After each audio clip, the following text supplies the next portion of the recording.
I'm just putting this out there because it gets to me bad enough that I need to just let it all out. She's just a supremely talented musician.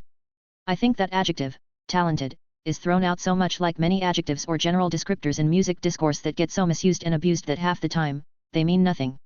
But it's absolutely not the case with Jane. She makes all her shit by herself. She produces and she sings and she raps and she mixes her own shit. She's been doing this for quite a long time and even her early stuff is fascinating. I like Revenge Seekers as much as the next guy, but I probably like the Daria Core series even more because it's just pure and unrestricted. It's clear she didn't give a fuck. Anyone who's listened to it knows that she sampled everything under the sun to such a degree that they're not even on streaming. The comparison is rough, I know, but it's like a modern Since I Left You, if the Avalanches were terminally online. And that's why it gets to me. I envy her because I'm also terminally online.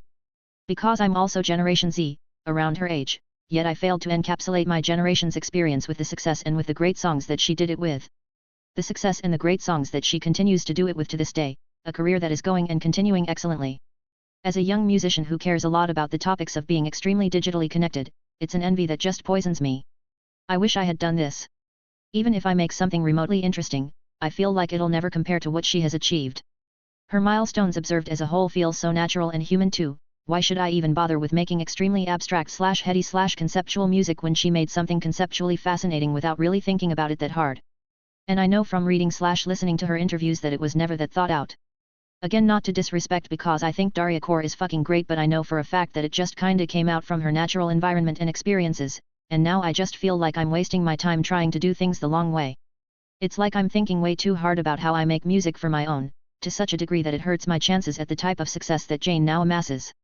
I know how unhealthy it is to compare myself in these ways. Even part of me finds this selfish and entitled of myself, but another part of me almost rationalizes it because again I am and have been a Generation Z terminally online person like her. Like we share enough similarity that I don't have much of an excuse except I didn't want this shit bad enough. And now as I settle into pursuing my studies in school, that time that I had to just make great music has slipped and I have to settle into a normal life. Meanwhile, from my distance and delusion, she seems so happy and successful in this musician lifestyle of fame that I can only marvel at and feel frustrated with myself for not even coming close to achieving. Fuck Brew.